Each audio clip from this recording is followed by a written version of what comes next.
Totoo po pala talaga mga kababayan na muntika na palang magurgor si VP Inday Sara Duterte noong bago ng kanyang birthday. Yan po mismo ang inamin ng isang kaalyado nila mga kababayan na dati-rate akala daw lang niya na nagpa-opera lang mga kababayan, nagpa-surgery lang sa thyroid.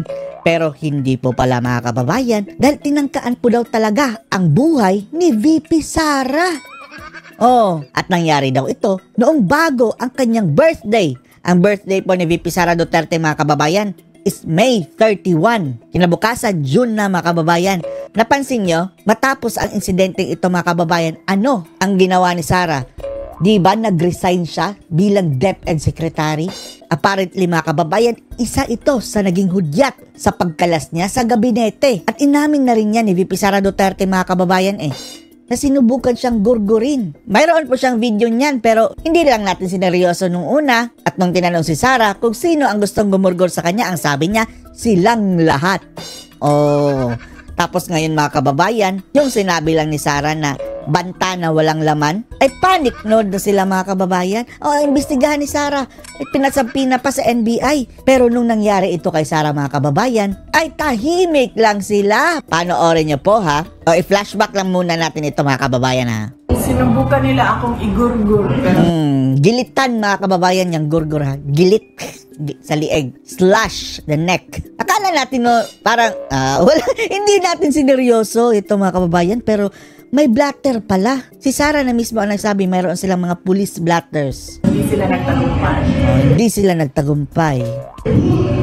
Although hindi pa yan kinikwento ni Sara mga kababayan, pero tingnan nyo yung post ni Lauren Badoy. Hindi naman na siguro kailangan i-interpret yun. Very straightforward yun.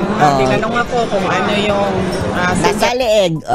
Nasa leeg ko. At Kasi mga kababayan, tinanong siya, anong meaning mo gusto nila kong gurgurin? Sabi ni Sara, straightforward yun. Yung sinabi ko, yun na. sinabi ko na sinubukan nila akong igurgur. Pero Gilitan. No need for explanation kung ano yung gilitan. Slash the neck. Gamit ang matulis na bagay. Kutsilyo siguro mga kababayan. Sa tingin natin parang na-hostage, no? Parang tinutukan siya ng kutsilyo dito. Sige. Ganyan siguro. hindi sila nagtagumpay.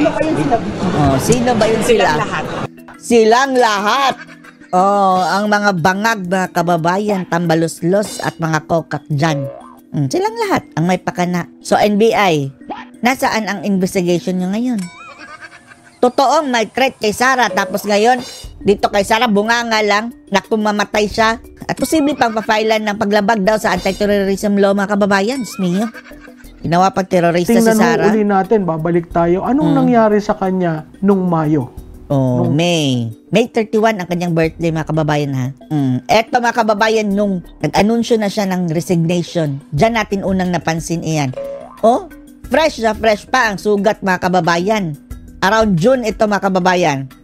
Fresh pa ang sugat niyan. Tapos yung sabi ng mga loyalustay na chikinini daw. May chikinini bang ganyan? Pahaba? Linya? Ano yung mga bibig nyo? Mga palaka? Bakas Admiral. Malapit sa kaarawan niya. Bakit hindi yung pumaloob sa national security angle? Walang investigasyon. Kasi hindi binibigyang diin ang Vice Presidente. Ang hindi pa natin. Ang sabi pa nga ni Sara Duterte, hindi nyo alam na may threat ako? I-review nyo ang mga police blatters nyo. Pinablatter na iyon mga kababayan sigurado. Nalalaman ang hindi sinasabi ni Vice Presidente. Pero hindi pa niya i-detalye ngayon mga kababayan dahil isa yan sa mga alas ni Sara Malamang may CCTV din yan mga kababayan. Ilalabas din yan ni Sara Duterte. Ano bang nangyari sa kanya nung birthday niya? At meron siya ditong linya sa liig. Sugat! Ano po natin si Vice Presidente ang magkwento nun. Akala ko yun, may sakit Kami rin, akala namin dahil may nagsabi mga kababayan na pa-opera daw ng thyroid. Hindi naman ganyan. Malinis, clean cut po yung mga kababayan pag nagpa-opera ka ng thyroid dahil scalpel ang gamit niyan Yung napaka talaga mga kababayan, thin slice. Hindi kagaya nito mga kababayan tapos pinagtawanan ng mga dilawan dahil lumaki daw ang sugat o nag-keloid.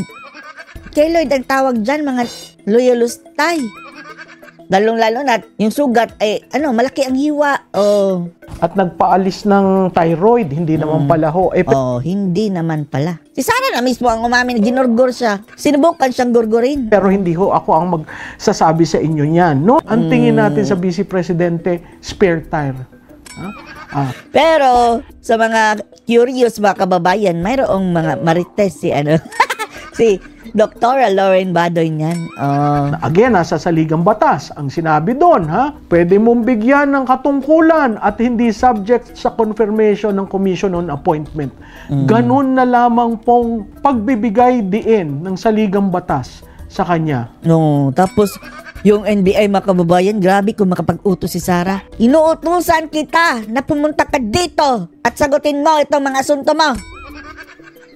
Hindi to maliba si Sara. Ano kayo? Siniswerte? Buti nga sa inyo, NBI.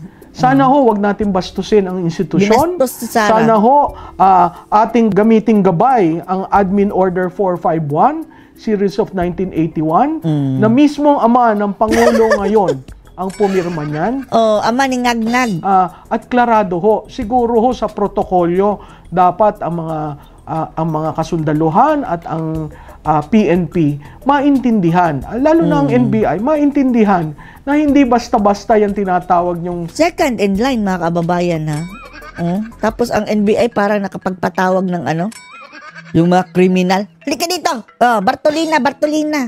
Vice President to appear before you to be investigated. Tapos, etong NBI, bakit nung binantaan si Sara, tinangkaan gurgurin, wala kayo ni isang imik mga kababayan, di ba? Tahimik kung may pa mali, sementeryo. kasuhan. Ngayon, may nag-file ng indisbarment, karapatan ng bawat Pilipino. Yan si Gadon, Bobo. Nag-file ng disbarment kay Sara Duterte, ang disbarred lawyer mga kababayan. At Pilipino. Yang ganyan. Pero kung yung nagpa-file ng disbarment, disbarred rin, parang katawa-tawa naman ho yung nangyari. So, payaso, parang clown mga kababayan, tapos nanakot pa na, kung hindi niyo ito actionan, ipapa-impeach yung mga, ipapa-impeach daw ang mga maestrado sa Supreme Court. Gadon. Doon tayo sa, kung ano sabi ng batas. No? Doon tayo sa, walang pinapanigan. Doon tayo sa tama. Tingnan nyo yung sulat ng subpoena, ang sabi dun sa subpoena ng NBI. Subpoena, ilalagay ho natin dito sa subpoena, you are hereby commanded. Commanded. To appear. Ay, yun naman hong NBI head retired judge, sir. Second highest of the land. Second highest official of the land. Susulat ho kayo ng ganon. Hindi ho ba bastos. Tapos takot pala mga kababayan dahil nung tinanong na anong masasabi mo na pwedeng kunin ng ombudsman ang pag-iimbestiga, sabi niya, mas mabuti para makaligtas na kami. Sabay labas ng dila. Hindi ho ba dapat ang NBI ang pupunta sa office sa tanggapan ng Vice Presidente? Ang ginagalang na lang ba ho natin ay ang Presidente? Takot sila sa Presidente na ngagnag mga kababayan. Naki-join na rin pa sa pambibira kay VP Sara Duterte itong mga NBI. Abay, tingnan ho naman natin, ang mandato ng Vice Presidente ay malaki. Huwag na natin i-compare sa Presidente, pareho sila may mandato. Bakit ho hindi rin respeto ang second highest official of the land? No? 32 million votes. So, makikita natin yan. Pati ang QCPD, pinayla ng kaso, ang security na Vice President. Na nag-defend like Sara mga kababayan handel. Gusto siyang ipitin ng baboy na pulis. Yung matabang pulis na demonyo ang mukha. Gustong ipitin si Sara. Kaya pumalag ang security ni Sara Gusto mong saktan si Sara Duterte? Dinidefend lang din nila mga kababayan. Tapos kinasuhan. Tapos, ang nangyari mga kababayan, binigyan ng award yung gustong ipitin si Sara ng pulis. Kitang-kita naman ho sa mga videos. Sino ang pulis na nagbababa nung pinto na andun pa si Vice Presidente? Sino ho ang nambabastos? Alam mo nyo, bakit napakahalagang intindihin natin yan? Kasi ho sa Pilipinas, meron ho tayong Order of Presidents. Pag nasa loob ang Vice Presidente at wala ang Presidente, ang trato ho dun sa Vice Presidente, parang Presidente. Correct. Successor nga ho Kahit pa i-recall natin yung mga kababayan ha. Panahon ni dating Pangulong Digong, nahudas talaga si Leni Robredo mga kababayan. Pero eto mga men in uniform, mga ahensya ng gobyerno, ginagalang pa rin si Robredo. Hindi natin nakita mga kababayan na pinatawag ng NBI. Kahit si dating Pangulong Digong, dinepend pa si Lutang mga kababayan. At sinabing, wag niyong i-impeach yan dahil mayroon niyang mandato sa sambayan ng Pilipino dahil binoto yan eh. Inassure pa ni Tatay Digong mga kababayan na, Leni, matatapos mo yung termino mo. Kahit tayo, asar na tayo doon sa Lutang mga kababayan dahil siya lang naman ang nang-aaway kay Digong eh. Si Digong, hindi naman siya pinapansin pero sinasagot lang siya mga kababayan. Tapos pag nasagot siya ni Duterte, pabiktim, ipapalabas na inatakin na agad siya. Pero ngayon mga kababayan, lahat sila doon ang atake kay VP Sara. So anong masasabi niyo dito mga kababayan na kumpirmado na totoo ang sabi ni Sara na tangka siyang gurgurin nila? Anong masasabi niyo dito? Post your comments below.